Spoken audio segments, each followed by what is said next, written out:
Hello दोस्तों, मेरे YouTube channel Hindi पाठशाला में आप सभी का स्वागत है। आज के वीडियो में हम कक्षा 7वीं के हिंदी पाठ्य पुस्तक छत्तीसगढ़ भारती के पाठ 11 कोई नहीं पराया नामक पाठ का अध्ययन करेंगे। पहले हम कवि के बारे में छोटा सा परिचय जानेंगे, तत्पश्चात कविता गायन कर कविता के अर्थ को भी समझेंगे। पूरा पाठ समझने के लिए आप वीडियो को पूरा देखना और जो मेरे चैनल में नए हैं वे मेरे चैनल हिंदी पाठशाला को सब्सक्राइब भी कर देंगे। तो आइए दोस्तों, पाठ शुरू करते हैं।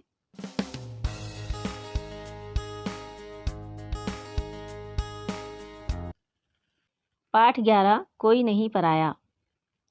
ये पाठ एक कविता है और इसके कवि हैं श्री गोपाल दास नीरज।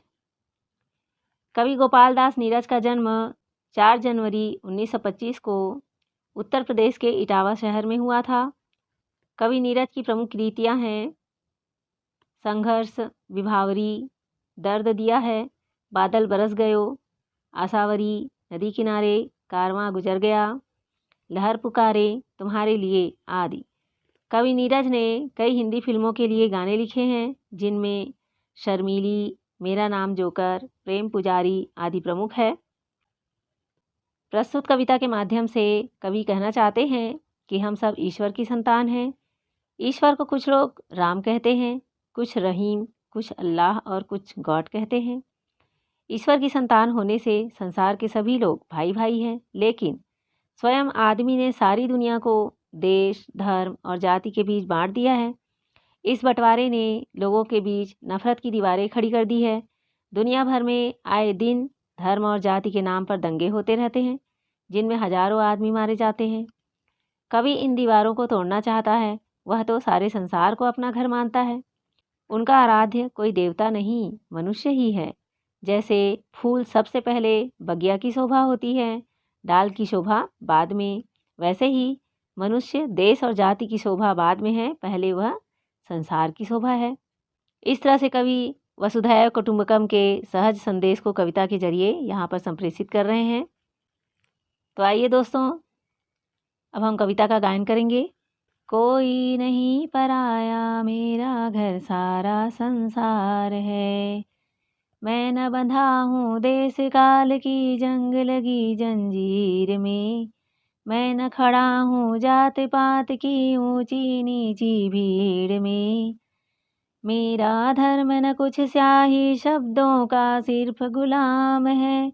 मैं बस कहता हूँ कि प्यार है तो घट घट में राम है। मुझसे तुम न कहो मंदिर मस्जिद पर सर मैं टेक दूं। मेरा तो आराध्य आदमी देवालय हर द्वार है। कोई नहीं पराया, मेरा घर सारा संसार है। कहीं रहे कैसे भी मुझको प्यारा यह इंसान है। मुझको अपनी मानवता पर बहुत बहुत अभिमान है। अरे नहीं देवत्व मुझे तो भाता है मनुजत्व ही। और छोड़कर प्यार नहीं स्वीकार सकल अमरत्व भी। मुझे सुनाओ तुम न स्वर्ग सुख की सुकुमार कहानियाँ। मेरी धरती 100 स्वर्गों से ज्यादा सुकुमार है। कोई नहीं पराया, मेरा घर सारा संसार है। मैं सिखलाता हूँ कि जियो और जीने दो संसार को। जितना ज्यादा बांट सको तुम बांटो अपने प्यार को। हंसो इस तरह हंसे तुम्हारे साथ दलित यह धूल भी। चलो इस तरह कुचल न जाए पग से कोई फूल भी। सुख न तुम्हारा सुख केवल जग का भी इसमें भाग है। फूल डाल का पीछे पहले उपवन का श्रृंगार है। कोई नहीं पराया, मेरा घर सारा संसार है। कोई नहीं पराया, मेरा घर सारा संसार है। तो इस प्रकार कविता को गाकर आप याद करेंगे। अब इसके बाद संदर्भ, प्रसंग और व्याख्या को देख लेते हैं। पहला पद्यांश है, कोई नहीं पराया, मेरा घर सारा संसार है। मैं न बंधा हूँ देश काल की जंग लगी जंजीर में, मैं न खड़ा हूँ जात पात की ऊंची नीची भीड़ में। मेरा धर्म न कुछ स्याही शब्दों का सिर्फ गुलाम है, मैं बस कहता हूँ कि प्यार है तो घट घट में राम है। मुझसे तुम न कहो मंदिर मस्जिद पर सर मैं टेक दूँ, मेरा तो आराध्य आदमी देवालय हरिद्वार है। कोई नहीं पराया मेरा घर सारा संसार है। यहाँ पर पद्यांश में कठिन शब्दों के अर्थ को देख लेते हैं। सर टेकना का अर्थ है नतमस्तक होना, आराध्य मतलब पूज्य, देवालय मतलब मंदिर, पराया का अर्थ है दूसरा। कविता का संदर्भ देखते हैं। प्रस्तुत पद्यांश हमारी हिंदी पाठ्य पुस्तक छत्तीसगढ़ भारती के कोई नहीं पराया नामक पाठ से अवतरित है। इसके कवि श्री गोपाल दास नीरज जी है। प्रसंग इस प्रकार से लिखेंगे। प्रसंग में पद्यांश का सार लिखा जाता है, जैसे यहाँ लिखा हुआ है। सच्चे प्यार में ही घट घट में राम के दर्शन होते हैं। व्याख्या इस प्रकार लिखेंगे। कवि संपूर्ण संसार को ही अपना घर मानते हुए कहते हैं कि मेरे लिए कोई भी पराया नहीं है। मैं अपने पराये की भावना से परे हूँ, न देश काल की सीमाओं में बंधा हुआ हूँ और न ही मैं जाति पात ऊंच नीच आदि को मानता हूँ। मेरा धर्म मात्र स्याही और शब्द का गुलाम नहीं है, अर्थात मेरा धर्म केवल पुस्तक के शब्दों तक ही सीमित नहीं है। मेरा यही कहना है कि जहाँ सच्चा प्यार है वहीं घट घट में राम दिखाई देते हैं। इसलिए तुम मुझे किसी मंदिर या मस्जिद में माथा टेकने या झुकाने के लिए मत कहो। मेरा पूज्य, मेरा देवता तो आदमी ही है। मेरे लिए हर घर मंदिर है।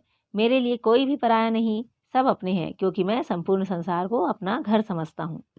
अर्थात कवि हर आदमी को अपना ईश्वर मानता है और हर घर को अपना मंदिर मानता है, सबको अपना मानता है, क्योंकि हम सब ईश्वर की ही संतान हैं। हमारे बीच में किसी प्रकार के परायेपन की भावना नहीं होनी चाहिए। अगला पद्यांश है। कहीं रहे कैसे भी मुझको प्यारा यह इंसान है, मुझको अपनी मानवता पर बहुत बहुत अभिमान है। अरे नहीं देवत्व, मुझे तो भाता है मनुजत्व ही, और छोड़कर प्यार नहीं स्वीकार सकल अमरत्व भी। मुझे सुनाओ तुम न स्वर्ग सुख की सुकुमार कहानियाँ, मेरी धरती 100 स्वर्गों से ज़्यादा सुकुमार है। कोई नहीं पराया मेरा घर सारा संसार है। यहाँ पर आए कठिन शब्दों के अर्थ देख लीजिए। अभिमान का अर्थ है गर्व, मनुजत्व का अर्थ है मानवता या आदमियत या इंसानियत, सकल का अर्थ है समस्त या संपूर्ण, अमरत्व मतलब अमरता, सुकुमार यानी कोमल। संदर्भ पूर्ववत लिखेंगे। प्रस्तुत पद्यांश हमारी हिंदी पाठ्य पुस्तक छत्तीसगढ़ भारती के कोई नहीं पराया नामक पाठ से लिया गया है। इसके कवि श्री गोपाल दास नीरज है। प्रसंग इस प्रकार है। कवि ने प्यार भाईचारा की भावना के महत्व को प्रतिपादित किया है। व्याख्या इस प्रकार है। कवि कहते हैं कि कोई भी इंसान कहीं और कैसे भी रहता हो, यदि उसमें इंसानियत है तो वह मुझे प्रिय है। अर्थात मैं अपनी मानवता पर गर्व का अनुभव करता हूँ, क्योंकि मुझे देवत्व नहीं, मानवता या आदमियत ही अच्छी लगती है।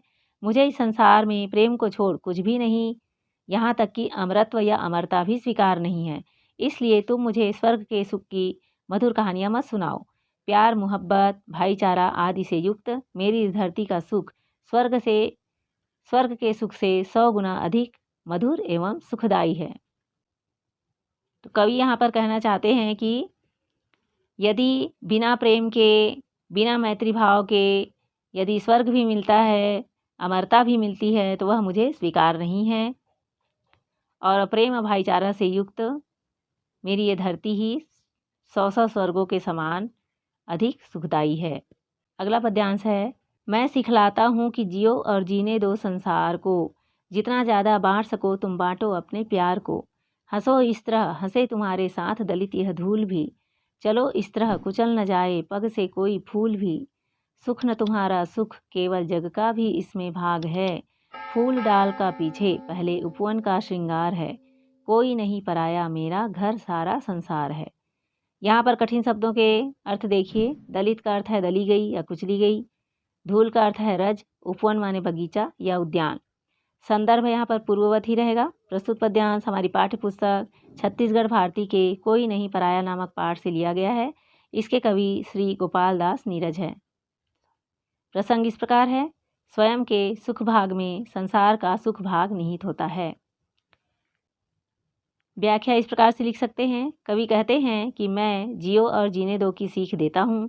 आप लोग नफरत को छोड़ जितना हो सके अपने प्यार को बांटे और इस तरह से हंसे कि दली गई धूल या कुचली गई धूल भी आपके साथ हंसने लगे। अर्थात जो सदैव सताए गए, प्रगति पथ से पिछड़ गए लोग हैं, वे भी तुम्हारे बराबर आ जाएं, तुम्हारे साथ बैठकर हंस बोल सकें। तुम इस तरह संभल कर चलो कि फिर फूल तुम्हारे पैरों तले न कुचला जाए। तुम्हें इस बात का सतत ध्यान रहे कि जिसे तुम मात्र अपना सुख भाग समझ रहे हो, उसी में पहले संसार का सुख भाग उसी प्रकार निहित है, जिस प्रकार पुष्प उद्यान की शोभा पहले बनते हैं और डाल की शोभा बाद में बनते हैं। अर्थात हमें सबका हित ध्यान में रखते हुए सबको साथ लेकर प्रगति पथ पर आगे बढ़ना चाहिए। और हर मनुष्य इस संसार की शोभा पहले है, बाद में किसी जाति धर्म वर्ग की शोभा है।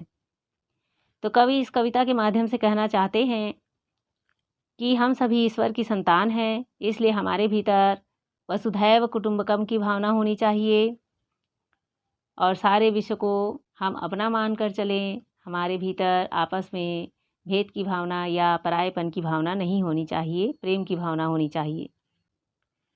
तो दोस्तों, मैं उम्मीद करती हूँ कि आप इस पाठ की कविता के अर्थ को समझ गए होंगे। इस पाठ के प्रश्नोत्तर के वीडियो के लिंक डिस्क्रिप्शन बॉक्स पर दिए गए हैं, उसे क्लिक करके आप पाठ के प्रश्नोत्तर को भी जान सकते हैं। दोस्तों, अगर ये वीडियो अच्छी लगी हो तो अपने दोस्तों के साथ ज़रूर शेयर कीजिए, लाइक कीजिए और मेरे चैनल को भी सब्सक्राइब कर दीजिए। हम अगले पाठ में फिर मिलेंगे दोस्तों। Thank you.